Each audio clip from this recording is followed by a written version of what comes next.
They called it a family gathering. That's what my mother said when she phoned me the third week of November. Not a request. Not even really a question.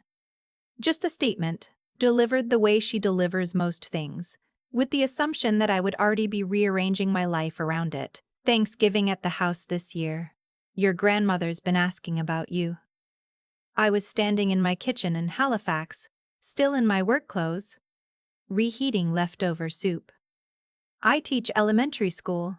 November is report card season. I had 47 student assessments sitting on my dining room table and a stack of permission slips I hadn't touched since Tuesday. Of course, I said. I'll drive up. She'd already hung up. The drive from Halifax to my parents' place in rural New Brunswick takes about 3 hours, longer when the weather turns. I made it in 2.5 because I left before the Friday traffic got bad. My partner Ian couldn't come. He was finishing a contract and couldn't take the long weekend off. We'd been together 4 years. My family still asked after him with the kind of polite vagueness that told me they hadn't really bothered to learn much about him. I pulled into the driveway just after 4 in the afternoon. My mother's car wasn't there. Neither was my brother's truck. The house, the big old Cape Cod my grandmother has lived in for 40 years, looked quiet. Too quiet for a family gathering. There was smoke coming from the chimney, which meant someone had lit the wood stove. But the driveway had only one set of tire tracks in the early frost, and they weren't recent. I knocked once, then let myself in with the spare key under the back step. My grandmother, Nana Ruth, was sitting in her chair by the window in the living room. She's 81. She has arthritis in both hands and one bad hip that she refuses to have replaced because she doesn't trust hospitals. A position she has held firmly and without negotiation since my grandfather passed 11 years ago. She had a cup of tea balanced on the side table and a library book open in her lap, and she looked up when I came in with an expression that I can only describe as unsurprised. "Zoe," she said, "you made it. Where is everyone?" She closed her book, set it down carefully, looked at me for a moment in a way that made something in my stomach drop. "Your mother left a note," she said, "on the kitchen table. I found it under the fruit bowl. My mother's handwriting, neat and slanted, on the back of an envelope. Zoe, change of plans. We're flying to Calgary to see your aunt and uncle. Long story, last minute. Thought you'd still want to spend time with Nana. She needs some company. Back Monday or Tuesday. There's food in the fridge. Mom." I stood there and read it twice. Then, I set it down and stood at the kitchen window, looking out at the back field, which was frost brown and empty. A stand of birch trees at the far edge. A rusted old gate my grandfather used to keep meaning to fix. My brother, I found out later, much later, in the way I always find things out in my family, which is sideways and too late, had gone with them. Voluntary. They'd told him 2 weeks in advance. He'd taken time off work and everything. Nobody had told me. Not about Calgary. Not about the aunt and uncle visit. Not about any of it. They'd called me 3 weeks before Thanksgiving, told me to drive 3 hours to New Brunswick, and then left the province. What they left behind was a note on an envelope and an 81-year-old woman with an arthritic hip and a cup of tea going cold. I want to be honest about what I felt standing at that window, because I've thought about it a lot since. I didn't cry. I thought I would, but I didn't. What I felt instead was something quieter and in some ways worse, a kind of dull recognition, like finally seeing clearly something I'd been squinting at for years. This was not the first time, it was just the most obvious time. I went back to the living room. Nana Ruth was watching me with those sharp, steady eyes she has. The ones that don't miss much even now. "How long have you known?" I asked. "About a week," she said. "Your mother mentioned it when she called to check on my prescription. I figured you'd still come." She paused. "I'm glad you did." I sat down on the footstool across from her chair. It's a low, slightly uncomfortable thing that I've sat on since I was 8 years old because the good chairs always seem to be taken. Do you want more tea? I asked. I'd love some, she said. And there's a chicken in the fridge your mother marinated before she left. She did remember to do that. There was something almost funny about it. Almost, I made tea. I put the chicken in the oven.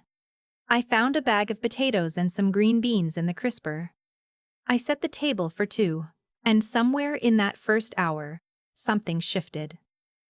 I don't know how to describe it except to say that I've spent a lot of holidays in that house, surrounded by people and feeling strangely peripheral, like I was always just slightly outside the main conversation. My brother, who works in finance and lives 20 minutes from my parents in Moncton, occupies a different gravitational orbit in our family than I do. Things get planned around his schedule. Dinners happen on his schedule. Dinners happen on his timeline. Opinions get weighed differently depending on whose mouth they come out of. None of this was ever said directly. It never is in families like mine. It just accumulates, like sediment, over years and years until one day you're standing at a kitchen window reading a note on an envelope, and none of it is actually surprising. But that night, for the first time in as long as I could remember, it was just me and Nana Ruth. We ate at the kitchen table with the radio on low.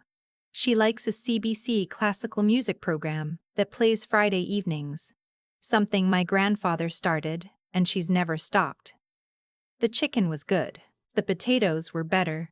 She told me she'd been reading a mystery novel set in Newfoundland, and that the author had clearly never been to Newfoundland, which made her laugh. After dinner, I washed the dishes and she dried them, which she insists on doing herself, and which takes longer than it used to because of her hands. I didn't rush her. We talked.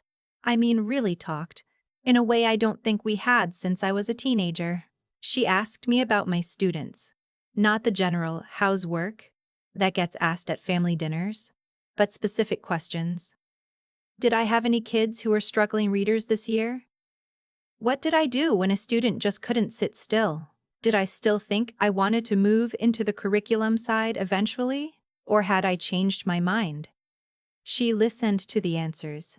She told me things about herself that I hadn't known, that she'd taught piano lessons out of the house for almost 20 years when my mother and her siblings were young, not something she'd ever mentioned at family dinners, that she'd almost moved to Montreal in 1974, before she met my grandfather, because she'd been offered a secretarial position at a company there that she'd been genuinely excited about, that she'd chosen to stay and sometimes wondered, not bitterly, just honestly, what that other life might have looked like.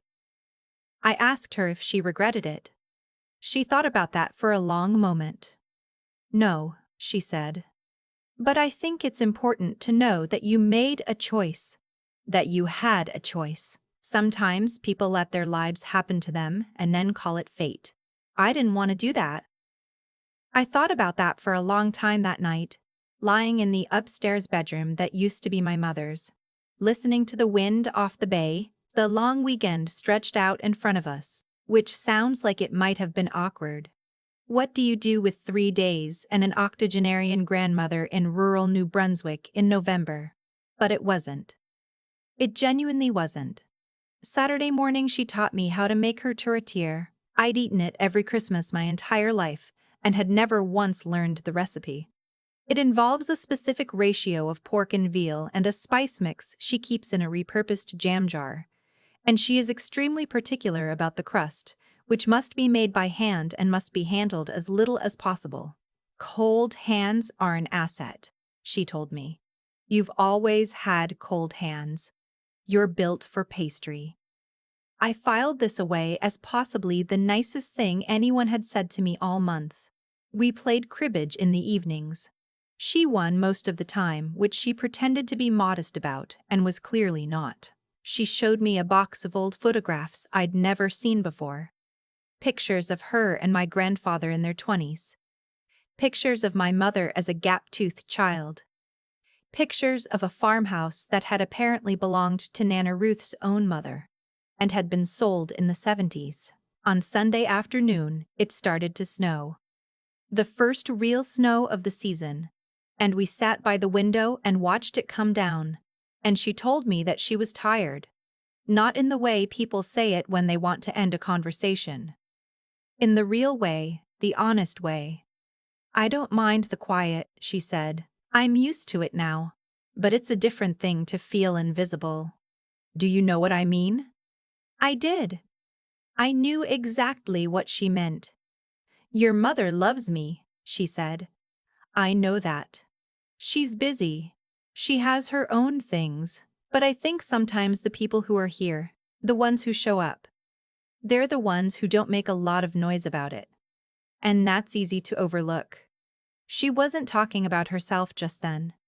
Or not only herself. I stayed until Tuesday. I wasn't supposed to. I planned to leave Monday to get back for work prep, but the roads were slippery, and Nana Ruth's hip was giving her trouble, and, honestly, I wasn't ready to leave.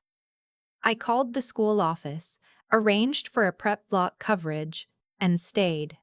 We went through her recipe box together. I wrote down 7 recipes in my own handwriting because she said it was the only way to remember them properly.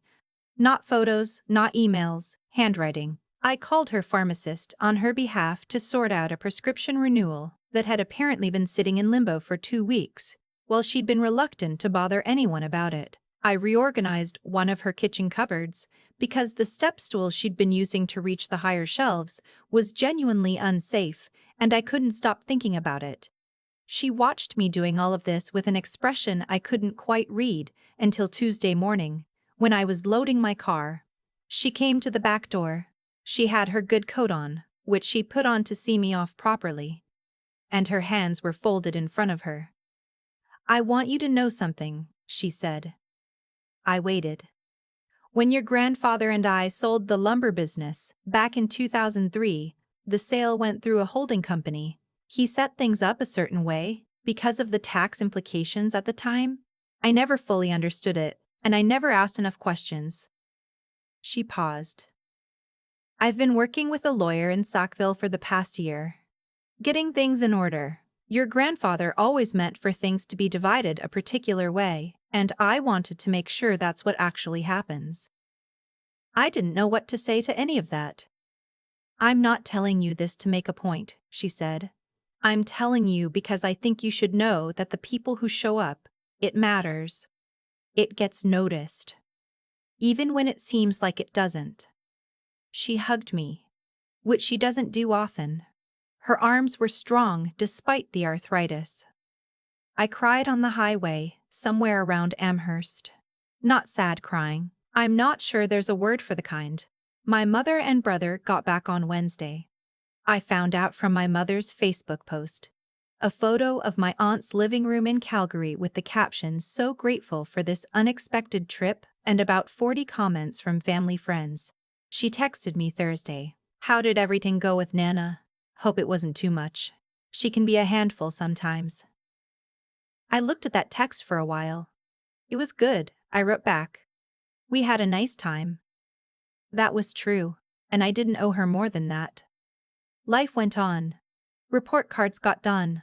Ian and I drove up to Fredericton for a weekend in December. I sent Nana Ruth a card for her birthday, and she called me to thank me, and we talked for almost an hour. I started visiting more, not because of anything she'd said that morning in the driveway, but because I wanted to, because something had opened up between us that weekend that I didn't want to close back down. My grandmother passed away in April, on a Thursday morning, at home, the way she'd always said she wanted to. The hospice nurse called me first, before she called my mother, because I'd asked her to, and because Nana Ruth had asked her to. I drove through the night to be there. The will was read in June. My grandfather had built the lumber company from nothing, starting in the late 70s with one truck and a contract from a local mill. He sold it in 2003 for just under $3 million, which after taxes and the cost of the house and 2 decades of living expenses had grown, through careful and conservative investment, to somewhere in the range of $4.2 million in GICs, bonds, and a rental property outside Moncton that had been quietly appreciating for 15 years. My mother had known about the savings account. She hadn't known about the rental property. She hadn't known about the updated will. My grandmother had divided the estate into 4 parts, one portion each to my mother and her sister. One portion to a land trust she'd established for conservation of a wetland property that had been in her family since the 1950s, and one portion, the rental property, and a specific portion of the liquid investments, combined value just over $1.4 million, designated directly and solely to me. There was a letter attached in her handwriting. It said, "You have cold hands and a good heart. The pastry always comes out better when you don't rush it. Don't rush." My mother didn't speak to me for 2 months. My brother sent me a long email with the subject line, "Re-estate concerns," that I read once and didn't respond to. Their lawyer sent a letter suggesting the distribution was irregular and inquiring about my grandmother's mental state in the final year of her life. The lawyer Nana Ruth had been working with in Sackville had anticipated this. The documentation was thorough. The will was airtight. My grandmother had known exactly what she was doing. She'd had a year to get it right. I didn't do anything dramatic with the money, not immediately. I paid off the remainder of my student loans. Ian and I started looking at properties. We'd been renting since we got together and had been vaguely gesturing at the idea of buying something for 2 years without ever quite making it real. We made it real. The rental property in Moncton I kept. It has tenants who've been there for 6 years and who maintain it well. I met them in July and they're lovely. It generates a modest but reliable income every month. More than enough to supplement a teacher's salary in a way that made a lot of things suddenly much less stressful. I still teach. I still love it.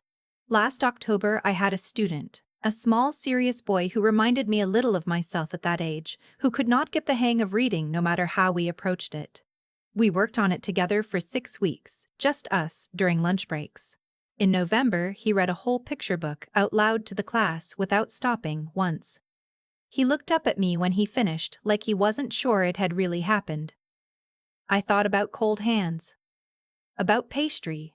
About not rushing. There are still awkward moments with my mother, the kind that accumulate in doorways and across holiday tables. We're not estranged. I don't think that would be what Nana Ruth would have wanted. And more importantly, it's not what I want. But something is different now in a way that I think will always be different. A kind of accounting has happened, quiet and invisible, the way real accountings usually are. My brother still sends the occasional email about the estate. I have a folder for them. Ian and I moved into our place in March. It's a century home outside Wolfville, which needs work and which we love unreasonably. There's a back garden that I've started properly growing things in for the first time since I was a kid. Not tomatoes, too unpredictable in Nova Scotia, but beans and squash and a patch of herbs that mostly survives. I hung one of the photographs from my grandmother's box in the front hallway. The one of her and my grandfather in maybe 1971. Standing in front of a truck with their arms around each other, laughing at something outside the frame. They look young and happy and like they don't know yet how much is coming. Every morning when I leave the house I see it. Some choices you make knowing exactly what they cost. Some you make because someone left you a note on an envelope and you drove 3 hours and stayed anyway because it was the right thing to do and because some part of you had been waiting for a very long time for someone to notice. She noticed. That's enough. That's more than enough. I've thought a lot about what actually happened that Thanksgiving weekend, and I keep coming back to something simple. I didn't do anything extraordinary. I drove up. I stayed. I made tea. I washed dishes. I sat on an uncomfortable footstool and listened to an 81-year-old woman talk about Montreal in 1974 and a life she chose not to live. That's it. That's the whole thing. And yet, I think we have this idea, or at least I did for a long time, that the big moments in life announce themselves. that you'll know when something matters, that there'll be some kind of signal. But the weekend that changed everything for me looked, from the outside, like nothing. A long drive, a quiet house, a chicken in the oven. It didn't feel significant while it was happening. It just felt like the right thing to do. Nana Ruth used to say that character is what you do when nobody's making you do it. She didn't say it in a preachy way. She said it the way she said most things, matter-of-factly, while doing something with her hands. I think she believed it down to the bone. She'd spent decades watching how people behaved when they thought no one was paying attention, and she'd drawn her own conclusions quietly, without making a production of it. My mother and brother made a choice that November. They chose the easier, more exciting thing. The flight to Calgary. The aunt and uncle visit. The trip they didn't tell me about. I don't think they thought of it as a choice with consequences. I think they thought of it as something that would just sort of happen, without anyone being affected. That's the thing about actions taken at the expense of someone else's feelings. The person doing them usually finds a way to believe nobody got hurt. But Nana Ruth was paying attention. She had always been paying attention. Not waiting to catch anyone out. Just watching, the way people who've lived a long time and don't have anything to prove tend to watch, carefully and without judgment, taking the measure of things.